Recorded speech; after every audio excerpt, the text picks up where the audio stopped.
I was raised as an only child. I just found out I have 15 half siblings. Somehow that gave me everything I needed to finally speak up. Growing up, I didn't have the typical family that most of you would think of. The chaos, no brothers stealing my stuff, no sisters to call. Now I do, which is awesome. When things got hard, it's just me.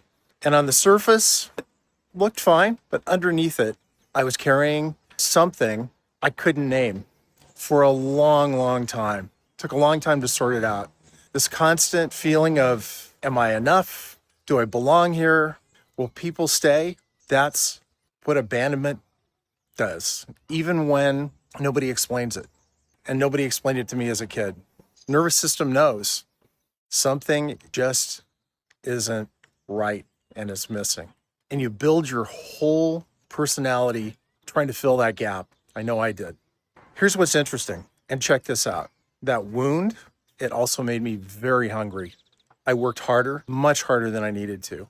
I chased things with everything I had. I walked into rooms I had no business being in, and I made myself belong.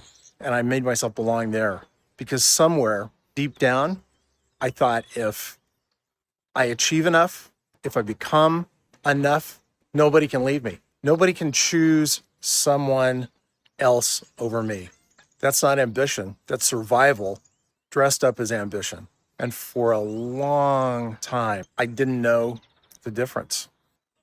Here's the part I don't hear people talk about enough. The same insecurity that made me run toward these things also made me run away from them. Opportunities, relationships, situations where I was actually winning. I'd leave before they could leave me. I'd tell myself I was being strategic, that I saw the writing on the wall, that I trusted my gut. Sometimes that was true. And sometimes I was just scared. Scared that if I stayed long, and I stayed long enough, they'd finally see I wasn't worth keeping. And I wasn't worth keeping around. So I left first. Finding out about my siblings changed something in me. Not because it fixed anything, not because I suddenly had the big, warm family and everything made sense, but because it cracked something open.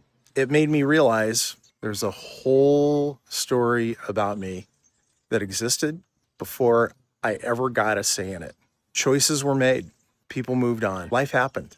Life happened around me while I was just trying to figure out who I was. And I thought, if all of that happened and I'm still here, still standing, still building, still becoming, then I have something and I have something to say.